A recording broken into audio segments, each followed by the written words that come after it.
What a story. What a wonderfully written story I could listen to be told over and over again. I was tempted, as I was writing my sermon today, to not write much at all, to be honest, which is kind of an odd thing for me. I was tempted to let the story speak for itself because I believe that today, if you only listen to the words of the hymns, if you only hear the prayers, if you only listen to the scripture, that is enough. There's nothing that little old me could really add to this story to make it any greater than it really is. But yet, at the same time, when I read it, there is just so much even a mediocre preacher could talk about in these scriptures. If I do this for 30 years, I believe that for 30 years I will be able to come up with a different sermon about this scripture. The discussion of who is really getting converted in the book of Acts in this section. Is it Peter, as many tend to think, or is it Cornelius, which stands out to us folk who can only see on the surface? Many scholars think that there is actually another conversion of Peter occurring in these scriptures. Though he is the rock of the church, he himself had much room to grow. The thing that always sticks out to me every Easter, and I've preached on it before, and I'm sure I will again, is that women were the very first to arrive at the tomb while men hid in the upper room. They were the first to see the risen Christ, and that even Mary Magdalene didn't recognize Christ in front of her, though she knew him so well. In fact, I will say a little bit later that I believe it was because of Mary Magdalene that all of this Christian church stuff kicks off. Women have been pushed aside by the church for many, many years, centuries really, and yet I just don't know where we got that from, seeing how they led in the very beginning. Another thing that stands out to me as I think about how Mary didn't even recognize Jesus standing there because of the shock of the situation. How often does each of us miss the chance to recognize Christ in others, or Christ's love for others even though they may be different from us? How often do we miss an opportunity to be part of Christ in helping others? Then there is this. The fact that just how the story of Acts and the gospel occurred and spread throughout the ages, throughout the land at the time. Not the words that are written in Scripture, but knowing the history of which churches this would go to. These churches that Paul writes letters to are not very close to each other. All of this occurred in a relatively short amount of time, if you think about it. This wasn't someone putting on their Instagram feed the story of Jesus. This stuff had to be written on animal skins, not paper. Do you know how long it takes to make an animal skin into something you have to write on? How to prepare the ink to do that? How to make each copy one at a time, writing letter for letter the story, and then making it spread throughout the world. We didn't get in our cars or send an email at that time. People walked many miles in unpleasant conditions just to share this written story, often at great risk to their own life. Many doubt this story. I understand that. I can be skeptical of things myself. But I have enough faith in humankind to know that people don't go to such great lengths unless they know it to be true. Especially people that would have been living in a time when they or someone they knew very dearly would have witnessed these very events. You don't walk 50 miles across a desert to deliver a note unless you know it is important that it gets to someone else and that the words are true in it. But apart from the words of the scriptures and the history of the story, I think there's a call in this as well. Yes, grace lets us know that claiming Jesus, that loving Jesus, that knowing Jesus is enough. In fact, I would argue that even those who don't know Jesus, because of grace, are saved by Jesus, because the Bible so often uses the word all. But there's lessons nonetheless. Jesus had a ministry of doing good and healing all who were oppressed by the devil. Those are the very words that Peter wrote in Acts, or spoke in Acts. This is an essential part to the speech he made today. Jesus had a ministry of doing good and healing all who were oppressed by the devil. Jesus looking out for others, for their status in the world, for their healing, and for their salvation. Some would say that the Lucan writer of Acts refers more to the resurrection than to the crucifixion as proof of what Jesus' identity is. We all love Christmas. I love Christmas Eve worship. I love knowing how Christ came into this world. I love the story of his baptism, and I'm moved by the crucifixion. But it is the resurrection that makes it all come together, that proves the case for all of it. Jesus' identity is in his resurrection.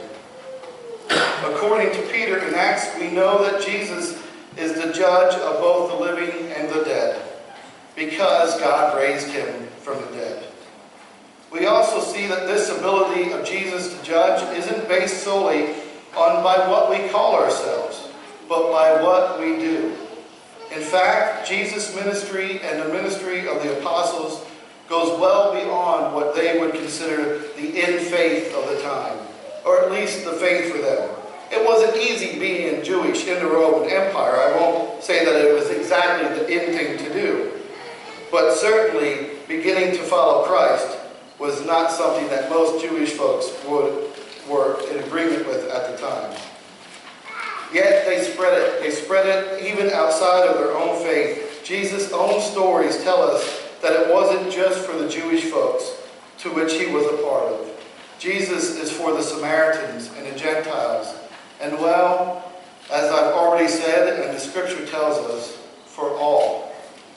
And so we have this truly beautiful story. The glory, the light, the peace. Even that moment where Jesus is still being Rabboni in this and teaching Mary. He just can't give up this teaching thing in his life. But then there's this moment in my mind where the world truly is set in motion to change. You see, before what I'm about to describe to you, there's also a moment where Mary is almost in what I call sometimes the space between. It makes me think of the Dave Matthews song with that line, and I've tried listening to that song and incorporating it into this message, and I think one year I might. There might be a little Dave Matthews on Easter Sunday one year here. But that space between seeing the empty tomb and recognizing Jesus. A lot happens in that we're not told of. So much must go through her mind in that moment. We've all had those moments where only a few seconds go by, but yet a million things come racing through our mind, and even in clarity that we might receive from that. But Mary comes out of that space between, listens to Jesus, and does the thing that I believe changes the world. She goes and tells the story. She answers his call.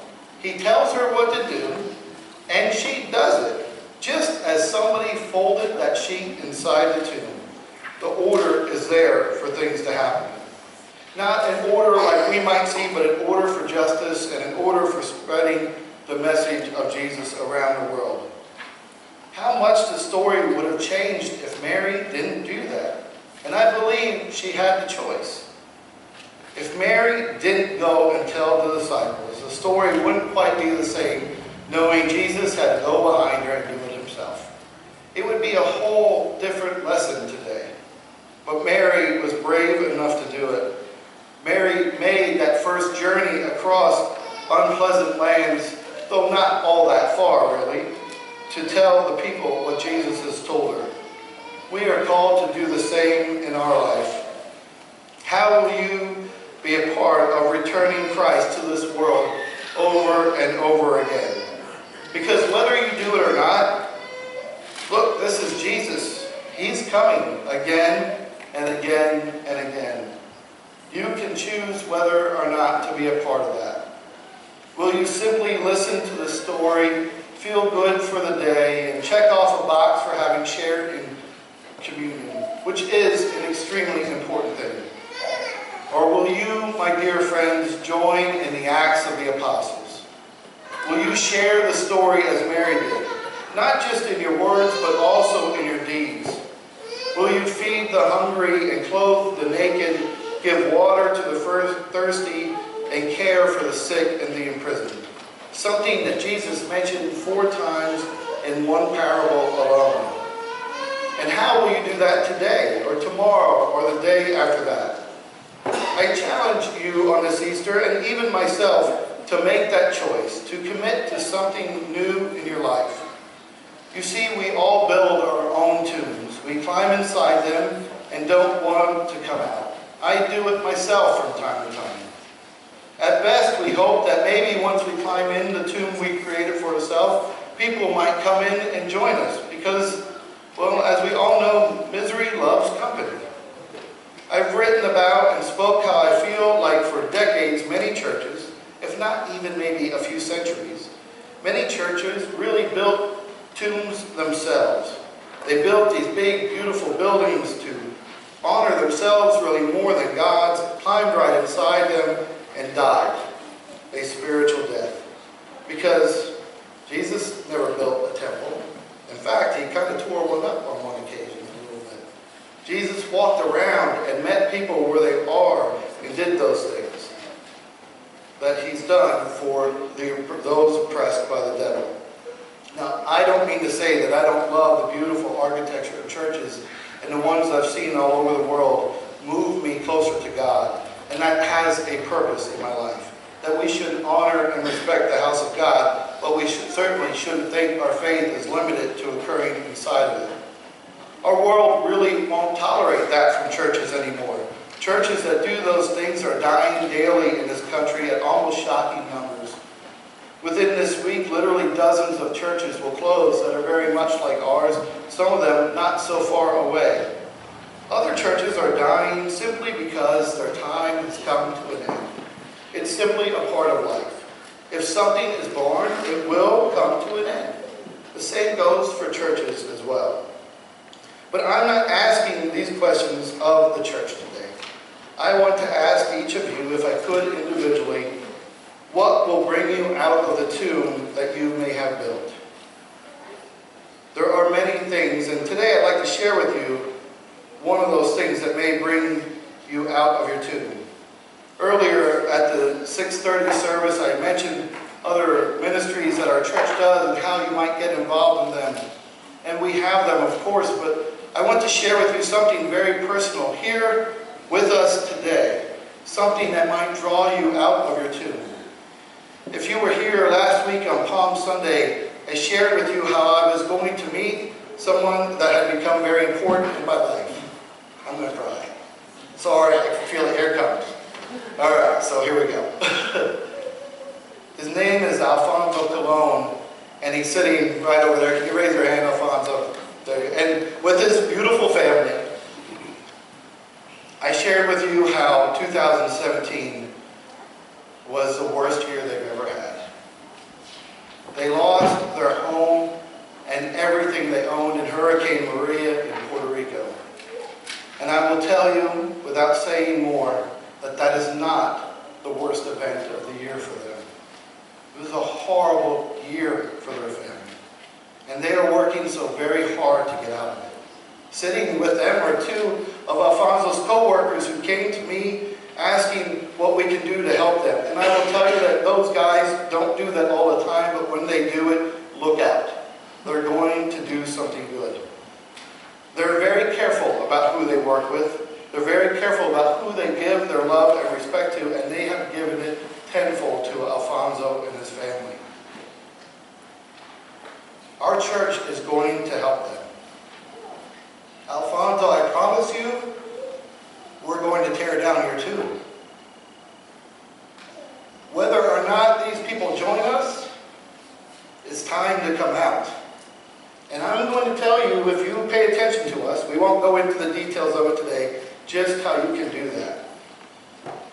He works hard every day. He's an amazing man. I'll just say that. I don't believe I could go through what he did and function anymore, and his main priority is to care for his family, give them a home and a meal. What more could we, how could we judge someone with that? There's lots more to his story, and I'll be glad to share it with you. He's given me permission to do that at another time, but we got to wrap this up today. But he's right there. His family's right there. I tried to have dinner with them, they wouldn't eat, but they're so well behaved, and so kind. So I'm going to ask you to help him. And we're going to do that. We're going to get them a place to live and to land, a place where he can get to his work that he goes to faithfully and works really hard at, and a reliable form of transportation to get there. This church, together with other churches in the area, I believe, are going to change his life. So there's your opportunity. Whatever way you can help with that, I'm going to plead with you to do that. But there's so much more. If this doesn't speak to you, that's okay. Come to me and I will give you something to do. Daily, I could stand in the backyard here of this church as the weather warms up and maybe see 10 to 15 people walk through the alley who are addicted to some form of substance, almost walking around like a zombie. Some of them and I have gotten to know each other, but you can get involved in that work as well because it's here. We don't have to go very far to help people come out of that tomb that has been built for them, or even by themselves. You can look at that any way you want, but still, they deserve to be able to come out of that tomb, and that's our job. You can help with little free libraries, you can help with school supplies, you can be an active and involved male role model in children's lives, because there's one thing that every shooter had in common in a school shooting in the United States in the last few years. One thing that every one of them had in common, and they did not have a positive male role model in their home. People can debate all sorts of things, from medicine to guns to rules and restrictions, but that is the thing that they all share. I believe there's something to that. And just because another child doesn't have their biological father doesn't mean that I can't be a role model in their life. But it's your choice. When you decide to come out of whatever your tomb is, you can weep for a little bit, which we all do, and you probably should. You might talk with Jesus for a little bit, as Mary did, until you really find your footing of where you're at on that side of the tomb. And then you get to make a decision. You can get to work, or you can stand there looking back into the tomb thinking about what a great job you did for coming out. I know what Jesus and Mary and the disciples did. I know what we claim by being Christians. It doesn't automatically happen though. You have to make that choice. And it is really your choice. That's the freedom of Christ in all of us. I am certain what Jesus did, and I know, if I know anything at all about these scriptures today, what Jesus is calling you to do as well. Today is Easter. It is a time to come out of tomb. Christ has risen, and Christ has called each of us, as individuals and as a church, to rise again ourselves. Amen. Please join